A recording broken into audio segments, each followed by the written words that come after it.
I start from the supposition that the world is topsy-turvy, that things are all wrong, that the wrong people are in jail and the wrong people are out of jail, that the wrong people are in power and the wrong people are out of power, that the wealth is distributed in this country and the world in such a way as not simply to require small reform, but to require a drastic reallocation of wealth.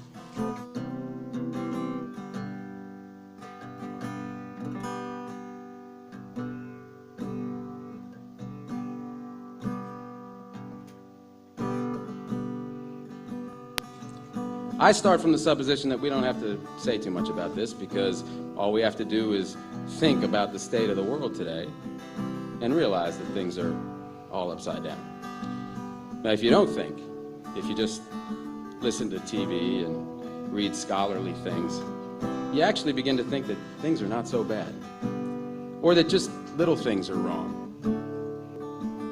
But you have to get a little detached and then come back and look at the world, and you are horrified. So we have to start from that supposition that things are really topsy-turvy. And our topic is topsy-turvy, civil disobedience. Now, as soon as you say the topic is civil disobedience, you're saying our problem is civil disobedience. That is not our problem. Our problem is civil obedience.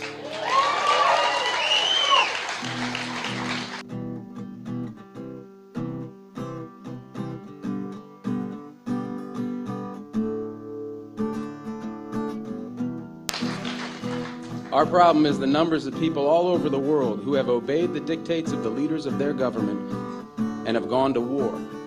And millions have been killed because of this obedience. We recognize this for Nazi Germany. We know that the problem there was obedience, that the people obeyed Hitler. People obeyed. That was wrong. They should have challenged, and they should have resisted.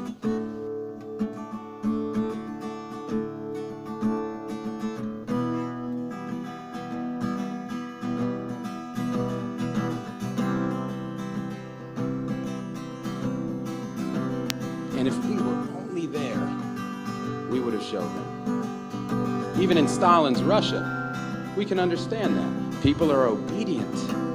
All these herd-like people. Remember those bad old days when people were exploited by feudalism? Everything was terrible in the Middle Ages. But now we have Western civilization, the rule of law. The rule of law has regularized and maximized the injustice that existed before the rule of law. That is what the rule of law has done.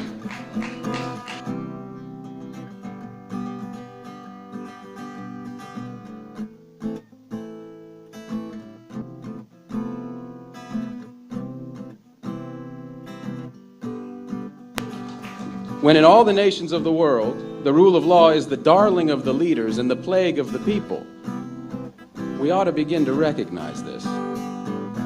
We have to transcend these national boundaries in our thinking.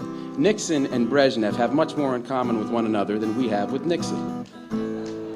J. Edgar Hoover has far more in common with the head of the Soviet secret police than he has with us. It's the international dedication to law and order that binds the leaders of all countries in a comradely bond. That's why we're always so surprised when they get together. They smile, they shake hands, they smoke cigars. They really like one another, no matter what they say.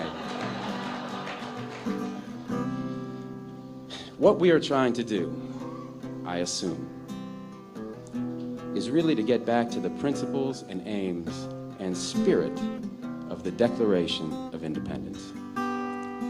This spirit is resistance to illegitimate authority and to forces that deprive people of their life and liberty and right to pursue happiness. And therefore, under these conditions, it urges the right to alter or abolish their current form of government, and the stress had been on abolish. But to establish the principles of the Declaration of Independence, we're going to need to go outside the law, to stop obeying the laws that demand killing or that allocate wealth the way it's been done, or that put people in jail for petty technical offenses and keep other people out of jail for enormous crimes.